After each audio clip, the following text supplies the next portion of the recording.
Morning everyone. जैसा कि पिछले क्लास में हमने पढ़ा था कि आज हम आपके समक्ष बहुत महत्वपूर्ण टॉपिक लेके आ रहे हैं बच्चों, जिसका नाम है आईयूपीएसी नामकरण, पदार्थों का आईयूपीएसी नामकरण। वैसे तो यह टॉपिक कक्षा 10 के स्तर का मैं लेके आया हूँ, 10वीं के स्तर की बातें बताऊंगा इसमें। लेकिन जिन बच्चों ने अभी तक रसायन विज्ञान के आईयूपीएसी नाम नहीं पढ़े हैं, वो किसी भी कक्षा के हों, वो इन्हें पढ़ें तो इनको बेसिक जानकारी मिल जाएगी। बेटा आईयूपीएसी नाम का बेसिक जानकारी क्या होगी वो मिल जाएगी। बच्चों मैं एक बात और भी बताना चाहता हूं कि सभी तरह की ट्यूशन पढ़ाने वाले या सभी तरह की ऑनलाइन टीचिंग पढ़ाने वालों का एक स्वभाव होता है। क्या होता है बेटा? अभी मैंने कुछ वीडियो देखे हैं, बताते हैं हेलो गाइस, हाय गाइस, आप जानते हैं नहीं जानते हैं, ऐसा होता है। मैं इस तरह से लेक्चर बच्चों नहीं दे पाता हूं। मैं आपको बिल्कुल शिक्षण की सामान्य विधि द्वारा पढ़ाऊंगा। क्या कह रहा हूं बच्चों मैं आपसे? मैं बिल्कुल सामान्य विधि द्वारा पढ़ाऊंगा, अनर्गल बातें नहीं करता हूं मैं। जब भी मैं पढ़ाता हूं बच्चों को, केवल और केवल पढ़ाई की ही बात करता हूं मैं। अगर आपको अच्छा लगे तो आप लगातार बने रहिए बेटा, आपको जानकारियां बहुत अच्छी मिलेंगी। हमारा जो मुख्य उद्देश्य है कि हमें यहां से शिक्षा प्राप्त करके जाना है, ऑनलाइन शिक्षण से कुछ हमें गेन करके जाना है, तो आपको गेन अवश्य होगा बेटा। अगर आप लगातार बने रहेंगे तो आपको कुछ न कुछ नवीन जानकारी अवश्य प्राप्त होगी। हमारा आज का टॉपिक है बच्चों आईयूपीएसी नामकरण। क्या है बेटा? आईयूपीएसी नामकरण।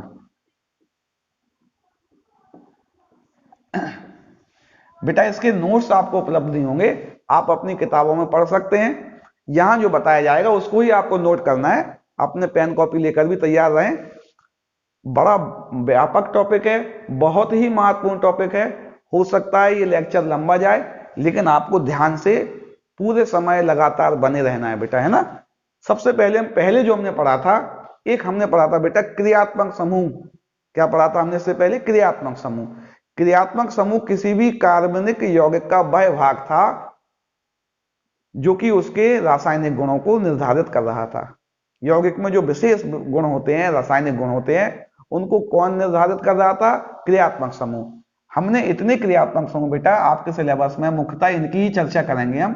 कार्बोक्सिलिक अम्ल था, एल्डिहाइड था बेटा, कीटोन था, एल्कोहल था, ईथर, कौन सा था बेटा? ईथर, एमाइन, और इसके अलावा डबल बॉन्ड वाला था एल्कीन, और ट्रिपल बॉन्ड वाला एल्काइन था। हेलोजन डेरिवेटिव्स भी आ सकते हैं, एल्काइन हैलाइड्स। इतने लगभग क्रियात्मक समूह आपके सिलेबस में थे। इन सबकी चर्चा करेंगे बेटा। अगली कक्षाओं में जब हम जाएंगे, दो दो क्रियात्मक समूह एक साथ, तीन तीन क्रियात्मक समूह एक साथ आते हैं, उनकी चर्चा अभी हम नहीं करेंगे क्योंकि 10वीं के पाठ्यक्रम में नहीं है। इसलिए सभी बच्चे जो अगली कक्षाओं के भी हैं, कम से कम सिंगल क्रियात्मक समूह आने पर भी नामकरण कैसे होते वो तो सीख ही लेना बेटा, वो तो आपके काम में आएंगे। तो बच्चों पहले क्या हुआ, जब कार्बनिक यौगिकों का, जब कार्बनिक रसायन का को हम अलग भाग में पढ़ना चालू किया, उस समय क्या था बेटा, बहुत से कार्बनिक तत्व थे। क्योंकि कार्बन का यूनिक कैरेक्टरिस्टिक्स था, हमने पढ़ा है, कार्बन का विलक्षण गुण था। उस विलक्षण के गुण के कारण प्रकृति में कार्बन के यौगिक बहुत अधिक मात्रा में पाए जा रहे थे, लेकिन उनका नामकरण का कोई सिस्टम नहीं था। सामान्यतः उन्हें कोई एक ऐसा क्रम नहीं था जिस क्रम के आधार पर सभी यौगिकों को क्रमबद्ध कर दिया जाए और क्रमबद्ध करके उनको क्रमशः नाम दे दिए जाएं। ऐसी कोई व्यवस्था नहीं थी पहले। सामान्यतः यौगिकों के नाम उनके स्रोतों के आधार पर या कुछ सामान्य बातों के आधार पर लिए जाते थे। जैसे कि जो हमारा मेथेन था, जिसे हम आज मेथेन कहते हैं, क्या कहते हैं बेटा? जिसे आज हम मेथेन कहते हैं, ये सामान्यतः पहले दलदल में मिलती थी। किसमें मिलती थी बेटा? मेथेन सामान्यतः दलदल से प्राप्त होती थी। इसलिए दलदल से प्राप्त होने, दलदल को लैटिन में मार्श कहा जाता था। क्या बच्चों? मार्श।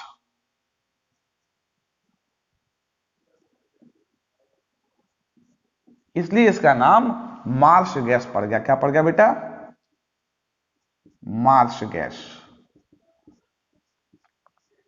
इसको मार्श गैस कह दिया। इसी क्रम में एक और यौगिक था जिसको हम आज कहते हैं मेथिल एल्कोहल या मिथाइल एल्कोहल। क्या कहते हैं बेटा इसको हम? Methyl alcohol. आज इसका नाम मेथिल एल्कोहल है। ये जो यौगिक था ये किससे प्राप्त हुआ था? लकड़ी से प्राप्त हुआ था। किससे बेटा? लकड़ी से प्राप्त हुआ था। ये जो यौगिक था वो लकड़ी से प्राप्त हुआ था, इसलिए इसका नाम वुड स्प्लिट रख दिया गया था। लकड़ी से प्राप्त हुआ था, स्प्लिट जैसी प्रॉपर्टी थी इसकी। कैसी प्रॉपर्टी थी बेटा? स्प्लिट जैसी प्रॉपर्टी थी, इसलिए इसका नाम क्या पड़ गया था बच्चों? Would split. इसका नाम वुड स्प्लिट बढ़ गया था। एक और यौगिक देखेगा तो यौगिक और देखें, हमारा था फॉर्मिक अम्ल। फॉर्मिक अम्ल, और भी लिख दे रहा हूं मैं, एसिटिक अम्ल।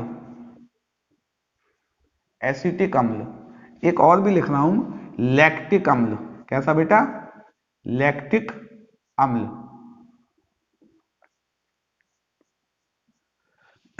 इनके भी नाम इनके सोर्सों के आधार पर रखे गए थे।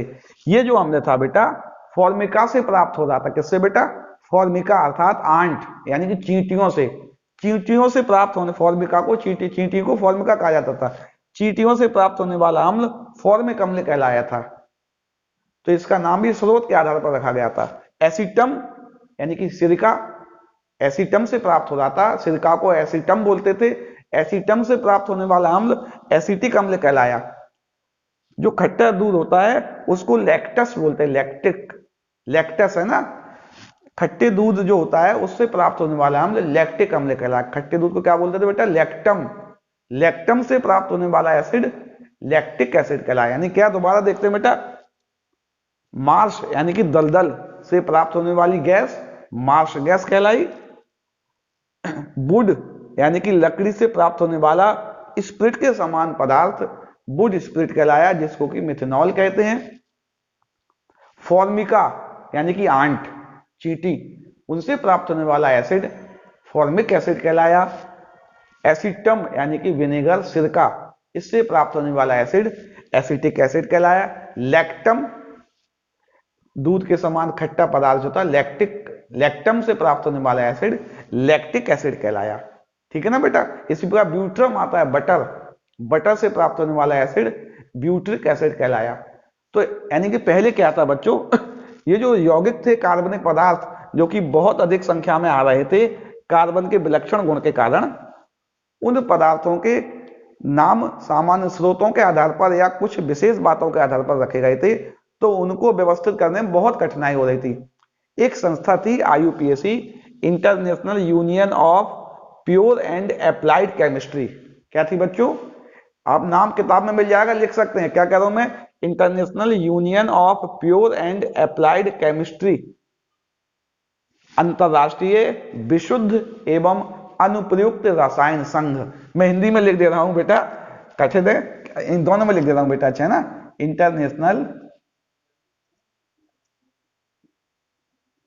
इंटरनेशनल यूनियन ऑफ प्योर, क्या बेटा? Pure and applied chemistry. क्या कह सकते हैं उसको?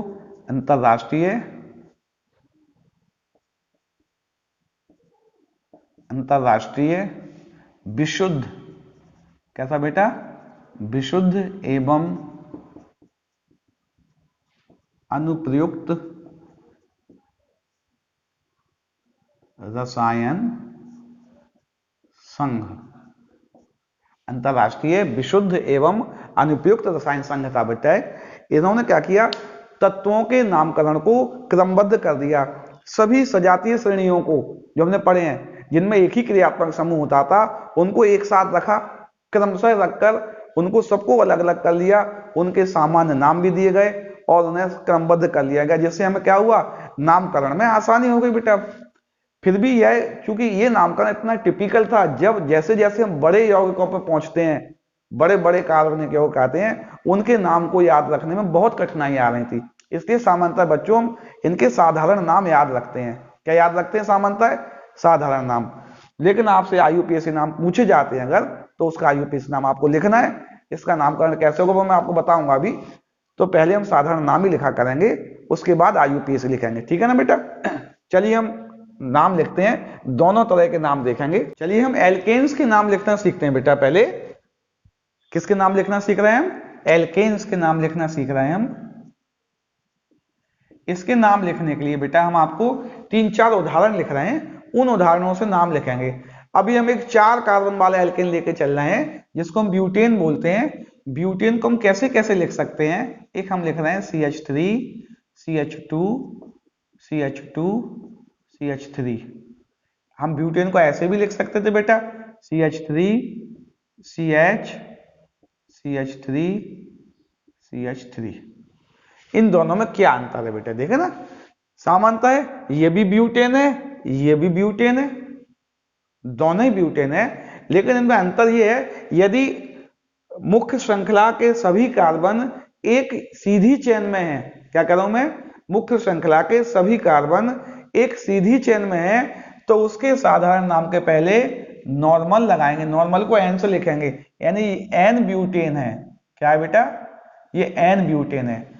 अगर मुख्य श्रृंखला के कार्बन शाखित श्रृंखला में है, शाखाओं में व्यवस्थित हैं, एक आध शाखा आ गई है, उसके नाम से पहले आइसो लगा देंगे। क्या लगा देंगे बेटा? Iso butane. वो नॉर्मल ब्यूटेन था, ये आइसो ब्यूटेन है। एक एग्जांपल और लिख के देगा अच्छा हम, जैसे हम लिख रहे हैं CH3 CH2 CH2 CH2Br, और एक हम लिखें CH3 CH CH3 CH2Br। अब ये आ गया। पहले इसका हैलोजन का कितना है भाई? ये भी ब्यूटाइल ब्रोमाइड है, ये भी ब्यूटाइल ब्रोमाइड है। अंतर क्या होगा? इसका नाम होगा नॉर्मल ब्यूटाइल ब्रोमाइड। क्या नाम होगा बेटा? Normal butyl bromide.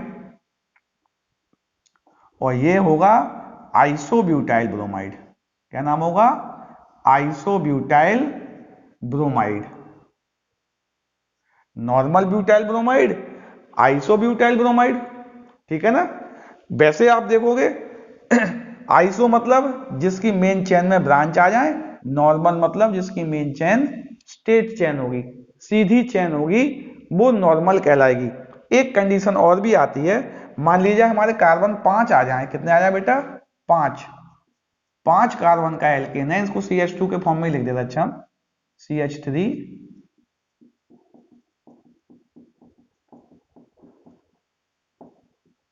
ये लिखा, ये तो स्ट्रेट चेन है। अगर ऐसा लिख दें हम,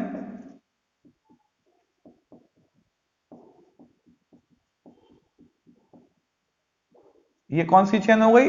ये साइड चेन के रूप में लिखा हुआ है। एक ऐसा भी लिख सकते बेटा हम, CH3 C और चारों तरफ लग जाए। जब सारे कार्बन एक स्ट्रेट चेन में होंगे, हम आपको बता चुके हैं, उसके नाम के पहले नॉर्मल लगाना है। क्या लगाना है बेटा? नॉर्मल लगाना है, यानी ये नॉर्मल पेंटेन है। क्या है? Normal pentane. ये मेन चेन में ब्रांच आ गई है, 5 कार्बन है, ये आइसोपेंटेन है। अगर एक कार्बन के चारों ओर कार्बन आ जाए और वो मेन चेन है, 5 कार्बनों की श्रृंखला है, चारों तरफ कार्बन है, उसके नाम के पहले नियो लगेगा। क्या लगेगा बेटा? नियोपेंटेन। नॉर्मल पेंटेन, आइसोपेंटेन और नियोपेंटेन, ये सामान्य नाम। सामान्यतः एल्केन को आपके सिलेबस में इतने ही सामान्य नाम है। एक नॉर्मल आइसो में ब्यूटेन वाला आएगा, अगर पेंटेन होगा तो नॉर्मल आइसो नियो आ जाएगा। आप कौन से नाम पढ़ रहे बेटा अभी? साधारण नाम। आइए हम इस एल्केन्स के साधारण और आईयूपीएसी नाम दोनों एक साथ मिलके कुछ सामान्य उदाहरणों द्वारा देखते बेटा। अभी हम केवल एल्केन्स ले रहे हैं ना, अगले टॉपिक में एल्कीन्स व एल्काइंस पढ़ेंगे हम। पहले हम एल्केन्स ले रहे हैं, तो इसके साधारण नाम और भी और आईयूपीएसी देखें। कुछ एग्जाम्पल लिख रहे हैं बेटा हम, CH3 CH CH3 CH3 CH2 CH3, और हम 4-5 एग्जाम्पल लिख रहे हैं बेटा। उन एग्जाम्पलों को हमें हल करना है ना। दूसरा।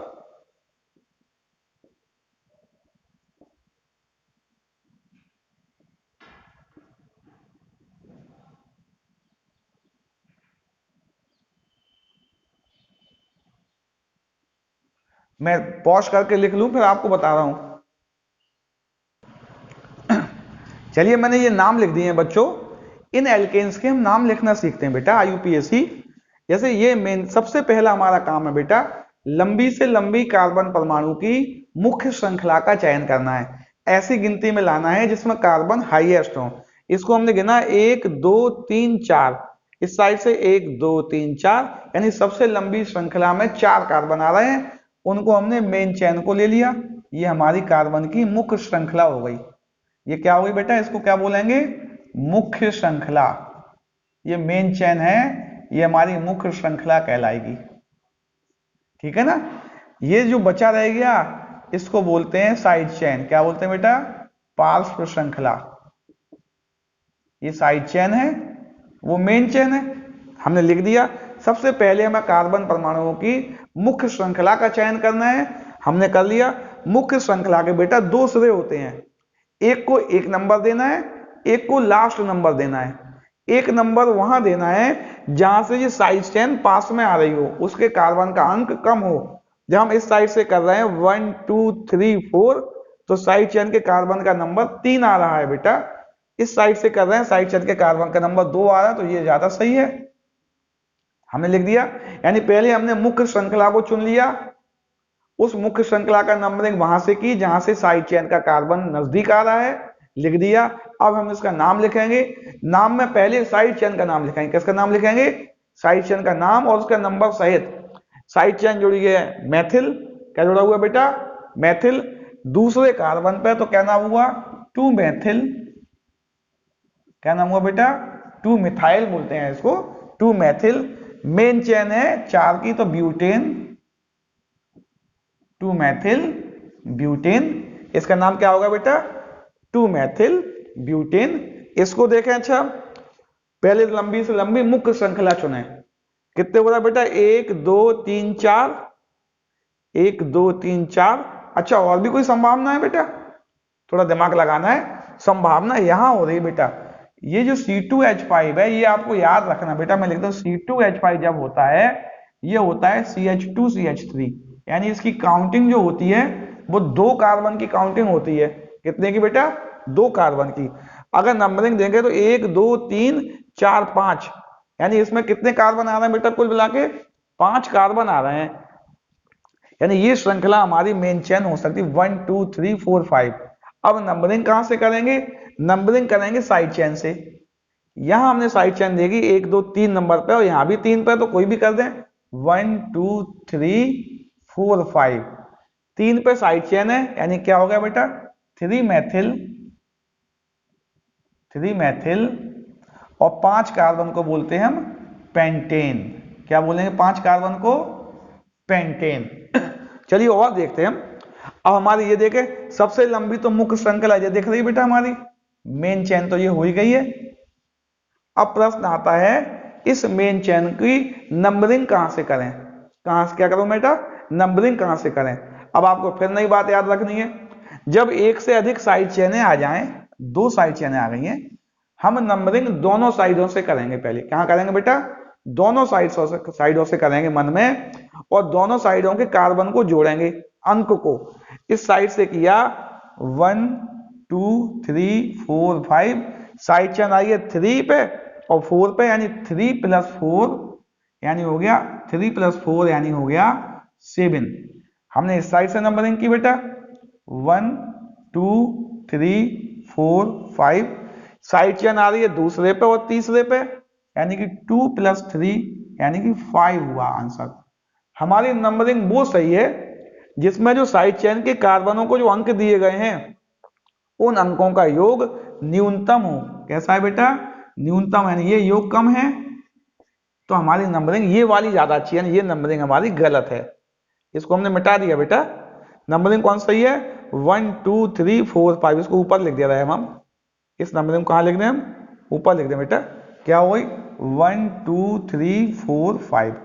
अब जब हम इसका नाम लेंगे तो पहले नामकरण में साइड चेन का नाम लेंगे। किसका नाम लेंगे बेटा? साइड चेन का नाम लेंगे। इस साइड चेन का नाम मेथिल है, इस साइड चेन का नाम क्लोरो है। मिथाइल और क्लोरो है। अब जब दो साइड चेनें आ जाएं तो उनका नंबर जो दिया उस क्रम में नहीं लिखना है हमें उन्हें उस क्रम में लिखना है जिस क्रम में ये अंग्रेजी वर्णमाला में आते हैं। मिथाइल को एम से लिखते हैं और क्लोरो को सी से लिखते हैं। कौन पहले आता है अंग्रेजी वर्णमाला में? सी पहले आता है। पहले हम सी का नाम लिखेंगे। कौन से नंबर पे है? 3 नंबर पे ना। 3 क्लोरो 2 मिथाइल। मैथिल भी लिखते हैं बेटा, मिथाइल लिख देते हैं क्योंकि ज्यादातर अंग्रेजी में बताए जाते हैं इसलिए मिथाइल बोलते हैं। मैं मिथाइल लिख रहा हूं अब। 2 मिथाइल और मेन चेन में 5 कार्बन तो पेंटेन। क्या हो गया? 3 क्लोरो 2 मिथाइल पेंटेन। अच्छा अगला देखते हैं। इसमें देखें नंबरिंग करें फिर वही बात आती है। इस साइड से किया 1 2 3 4 5 2 और 3 पे। किस पे आ रही बेटा? 2 + 3 2। इस साइड से किया 1 2 3 4। किस पे आ रही साइड चेन बेटा? साइड चेन आ रही है 3 और 4 पे। 3 + 4 कितना हो गया? इसका 5, इसका 7। ये वाला कम है, यही नाम सही है बेटा। यानी नंबरिंग यहां से होगी 1 2 3 4 5। नंबरिंग हो गई है, इसका नाम लेना है। इस साइड चेन का नाम मिथाइल है, इसका नाम भी मिथाइल है। जब एक ही प्रकार की साइड चेन है 2 बार आ जाएं, 3 बार आ जाएं तो उनके नाम के उनके अंकों को लिख देंगे जिस अंक पे आए हैं और उनके नाम के पहले क्रमशः डाई 2 बार के लिए, ट्राई 3 बार के लिए, टेट्रा 4 बार के लिए लगाएंगे। क्योंकि मिथाइल है ये साइड चेन 2 बार आई है। कौन कौन से पे आई है बेटा? और एक बार 2 पे आई है और एक बार 3 पे आई है। यानी क्या हो गया? 2, 3 डाई मिथाइल। मेन चेन में हमारे कार्बन है 1 2 3 4 5। 5 को हम बोलेंगे पेंटेन। 2, 3 डाई मिथाइल पेंटेन नाम हो जाएगा इसका हमारा। 5 कार्बन थे ना, दोनों एक सी चेन थी तो एक साथ लिख दिया। अच्छा इसका नामकरण देख लें हम। 1 मिनट लिखना बच्चों इसको। चलिए हम नेक्स्ट नंबरिंग देखते हैं। अब ये वाली मेन चेन आ गई है, इसको भी हम दोनों साइड से लिख के देखें बेटा। जब हमने यहां से नंबरिंग करते हैं 1 2 3 4 5 कर ही दें हम नंबरिंग 1 2 3 4 5। साइड चेन कहां आ रही है? 2 साइड चेन है 2 पे आ रही है यानी 2 + 2। एक साइड चेन 4 पे आ रही है यानी +4। कुल योग हुआ 8। अगर हम इस साइड से नंबरिंग करते हैं बेटा, यहां से नंबरिंग करके देखें, ये क्या स्थिति है? 1 2 3 4 5 यानी एक साइड चेन 2 पे है और 2 साइड चेन 4 पे हैं। इसका योग 10 आ रहा है। कौन सा सही है? ये वाला कम है, हम आपको बता चुके ये वाला सही है। तो नंबरिंग कहां से होगी हमारी? अब नंबरिंग इसी साइड से हो जाएगी क्योंकि यहाँ पे साइड चेन के कार्बनों का योग सबसे कम है 1 2 3 4 5। अब साइड चेन का नाम लेना है। एक साइड चेन ये है, एक ये है, एक ये है। इसको मिथाइल बोलते हैं, ये क्लोरो है। तो पहले किसको लिखेंगे हम बेटा? पहले हम क्लोरो को लिखेंगे क्योंकि अंग्रेजी वर्णमाला में कैसी होती है? पहले आती है। यानी क्या लिखें हम? 2 क्लोरो 2 क्लोरो और क्या हो जाएगा इसका बेटा? आप खुद लिख के देखना है 2 4 डाई मिथाइल और मेन चेन में 5 कार्बन है तो पेंटेन हो जाएगा। ठीक है ना? अगला देख लें हम ये वाला। इसमें एक नया नियम लगेगा, फिर हम नंबरिंग करते हैं और फिर हम इसको देखते हैं बेटा। 1 2 3 4 5 6। क्या कह रहा हूं मैं? 1 2 3 4 5 6। लेकिन हम यहां से भी करेंगे तब भी 1 2 3 4 5 6 हो रहा है। दोनों की साइड चेन है तीसरे और चौथे पे आ रही है। अर्थात अगर हम दोनों साइड से नंबरिंग करते हैं और साइड चेन एक ही पोजीशन पे आती हैं। देखो अच्छा, इस साइड से भी कर रहे हैं तो तीसरे और चौथे पे आ रही है, इस साइड से भी कर रहे हैं तीसरे और चौथे पे आ रही है। फिर कौन सी नंबरिंग सही नंबरिंग कौन सी होगी? जब दोनों साइडों से साइड चेन एक समान दूरी पे आ रही हैं तो सबसे सही नंबरिंग कौन? इसका उत्तर है बेटा जो साइड चेन अंग्रेजी वर्णमाला में पहले आ रही है वो कहां से नजदीक है। यानी इसका नाम ई है, इसका नाम एम है। ई अंग्रेजी वर्णमाला में एम से पहले आता है तो ये जहां से नजदीक है वहां से अंकन होगा। यानी 1 2 3 ये अंकन सही है क्योंकि यहां से इसका नंबर 3 है, यहां से इसका नंबर 4 हो रहा है, 3 नंबर वाला अंकन सही है। तो ये अंकन ठीक है बेटा। अब इसका नाम लेना हमें, क्या नाम हो जाएगा, 2 इथाइल, और 2 नहीं है बेटा 3 है ना, 3 इथाइल 4 मिथाइल, और मेन चेन में 6 कार्बन हेक्सेन लार। ये वाला देखते हैं। अच्छा, इसमें मेन चेन कौन सी हो रही है, ये हो रही है 1 2 3 4 5 6। कौन सी मेन चेन हो रही है हमारी, ये मेन चेन हो रही है बेटा, है ना। नंबरिंग इस साइड से कर रहे हैं, 1 2 3 4 पे आ रही है साइड चेन, ये दोनों साइड चेन चौथे नंबर पे आ रही हैं। इस साइड से कर रहे हैं तो तीसरे पे आ रही है, तो तीसरा वाला सही है। नंबरिंग कहां से होगी, 1 2 3 4 5 6, दो साइड चेन है 3 नंबर पे। पहले कौन लिखेंगे, क्लोरो, सी से है ना, तो क्या लिखेंगे बेटा, 3 क्लोरो 3 मिथाइल। अगर नहीं दिख रहा हो बेटा तो मैं बोलता भी जा रहा हूं, है ना, हेक्सेन, 3 क्लोरो 3 मिथाइल हेक्सेन। अच्छा, इसका नाम लिखें। जब इस तरह के आ जाए होल ट्वाइस होल थ्राइस, तो पहले उनका सूत्र हम खोल के लिख लेते हैं बेटा। क्या करते हैं, इस कार्बन में 3 CH3 जुड़े हैं, इसका मतलब क्या होता है, इस कार्बन में 3 CH3 जुड़े हैं और आगे Br लगा है।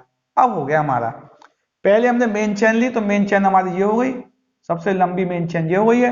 नंबरिंग कर दी 1 2 3, दो साइड चेन है ब्रोमो और मिथाइल।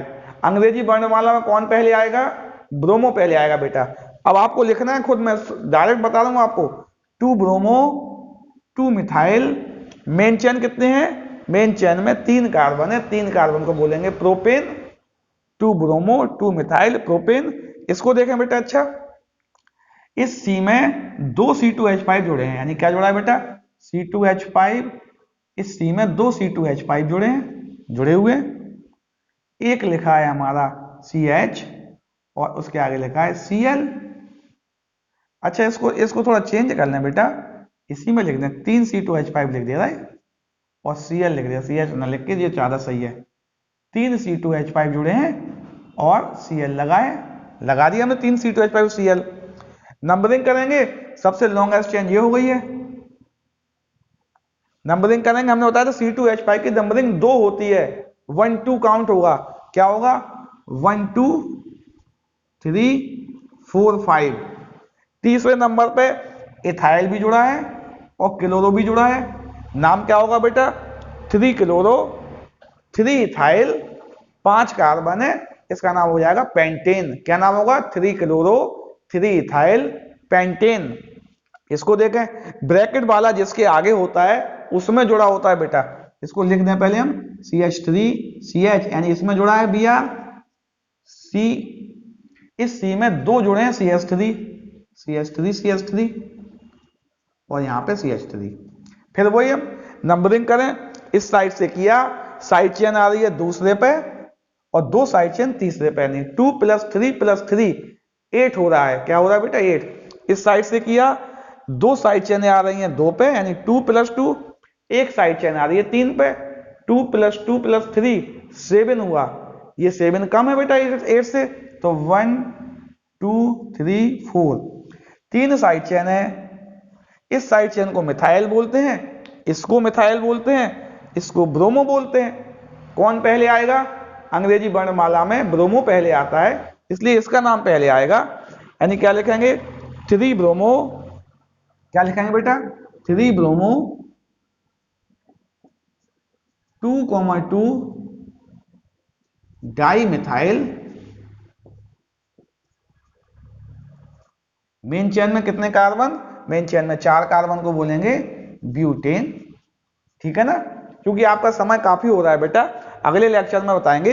अगले लेक्चर में एक आध दो प्रश्न एल्केन के भी करवा देंगे और फिर नया टॉपिक एल्कीन्स करेंगे बेटा। हम कौन सा करेंगे, एल्कीन्स के नामकरण पढ़ेंगे, उसके बाद सबके नामकरण एक साथ पढ़ेंगे। मैं आशा कर रहा हूँ ये टॉपिक आपको समझ में आ रहा होगा। इसी तरह लगातार बने रहिए बेटा, अगले टॉपिक में आपसे पुनः मुलाकात होगी।